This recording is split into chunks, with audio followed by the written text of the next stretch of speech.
Child of the 80s and 90s, I grew up believing that Teflon was essential to cooking.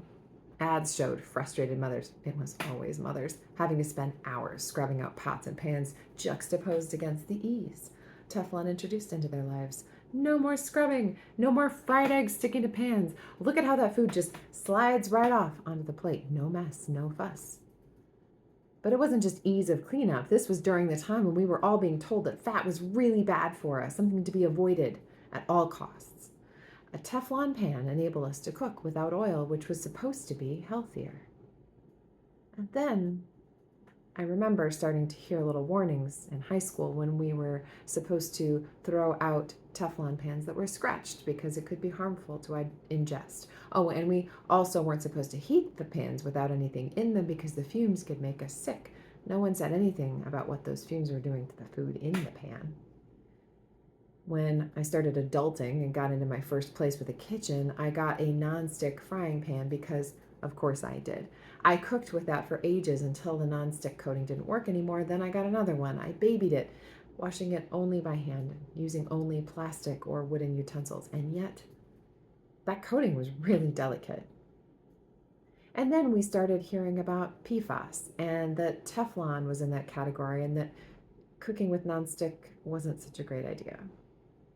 But what to do? I cooked all the time, and at this point, the common wisdom was that you couldn't possibly make eggs, or anything else for that matter, without a nonstick pan. I don't remember where I got this advice about cooking on stainless steel, but when I heard it, it was revolutionary. Hot pan, cold oil, food won't stick. First, heat the pan until water droplets bounce when you flick them onto it. Then, put in your cold oil, butter, olive oil, whatever. Wait for the butter to melt or for the oil to shimmer. Then put in whatever it is you were planning to cook. And browning is your friend. Any browning that happens on the pan is where the flavor comes from. And surprise, you can use metal utensils on stainless pans. A metal utensil helps keep your food from sticking and burning and helps you incorporate the browning and the flavor into the food. And when you're done, the food comes right off. A couple of quick swipes with steel wool and you're done. Not much elbow grease necessary. This advice for me completely changed the way I cook.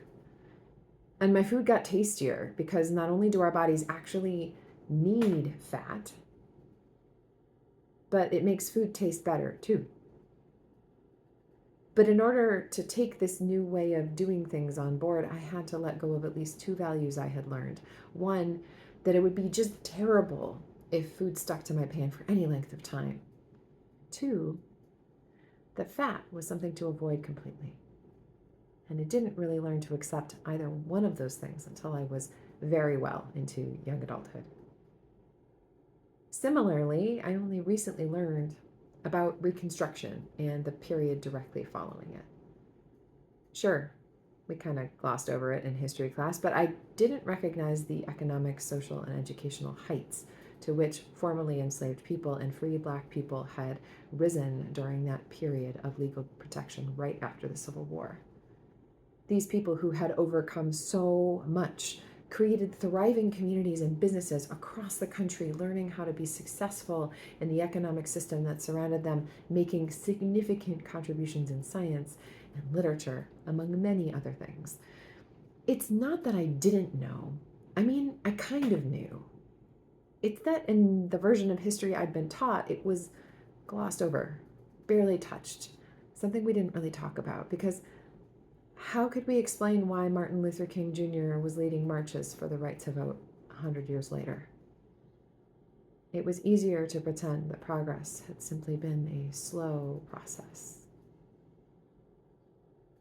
And I certainly didn't know about the Civil Rights Act of 1875, which was struck down by the Supreme Court in 1883, or about the Tulsa Massacre, or about the Black Wall Streets that were fixtures in cities across the South, and how those areas were targeted to be demolished when it was time to build highways. I knew about Plessy versus Ferguson and Brown versus Board of Education and voter literacy tests, but we skipped so much that had to do with the pervasive ways our government delayed, and denied justice, equality, and equity for the people whose lives it had stolen for 400 years. Learning this history, even as someone who thought I knew a lot, has felt like having to relearn everything I thought I knew. And perhaps that's because this is exactly what this sort of reorientation does. When's the last time you learned something new, something that rocked you to your core? When's the last time you learned something new, but you thought on reflection, hey, maybe I should have realized that before?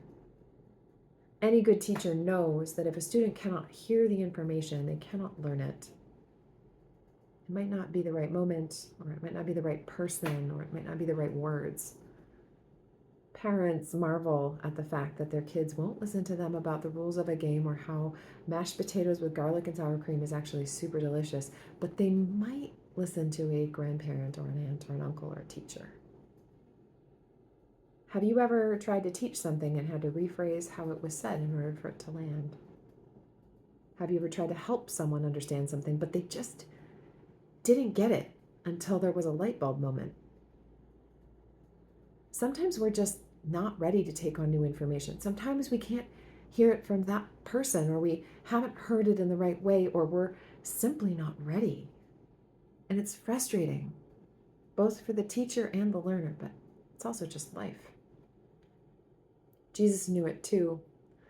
Prophets are not without honor except where they come from and among the people who know them best. Sometimes the people who watched you grow up won't ever be able to think of you as particularly wise, even if you are. Jesus' closest family and friends just didn't get him. They couldn't take on what he was trying to tell them because they couldn't hear that news from him.